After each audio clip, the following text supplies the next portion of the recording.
culture matters because I think all companies have to recognise they have a particular culture. And that culture can be good, bad, it can be indifferent. It'll always tell you something about the business, the way that business is done within an organisation.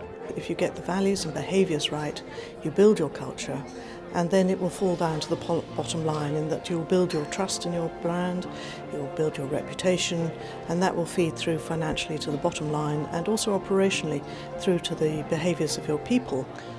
So from the investor perspective, culture matters because it's often an indicator of the long-term success of a company, and a poor culture can be very detrimental to the long-term success of a company. I'm talking about culture within organisations and companies and how companies are actually trying these days to base their culture on their values and bring these values alive for institutions so that they can actually get the behaviours right within their companies so they are doing the right thing.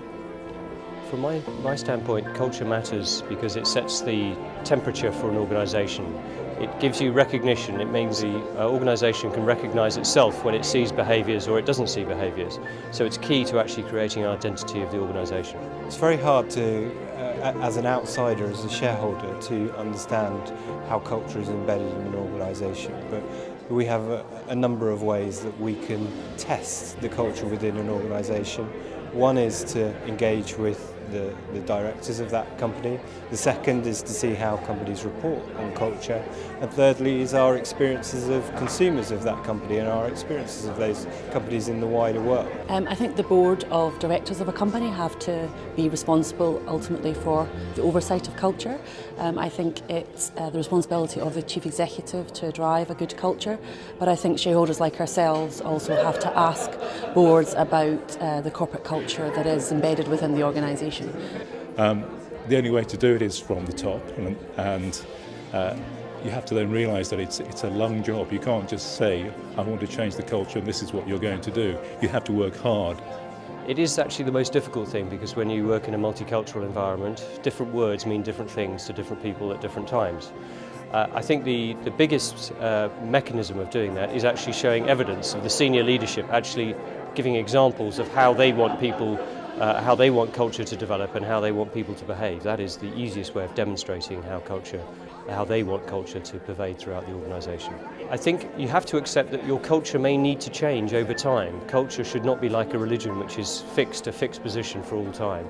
I think my call to action for large organisations on culture is to really focus on the drivers of culture in your organisations and give investors a sense of how you manage the culture in your organisation. I think it would be to talk more about why culture matters and to put it on the agendas of boards, management, their employees and their suppliers.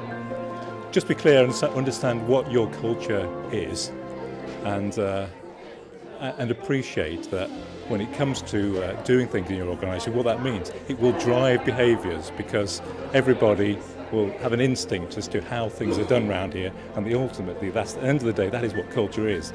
My call to action for large organisations is actually showing good evidence of how to change that culture when circumstances change.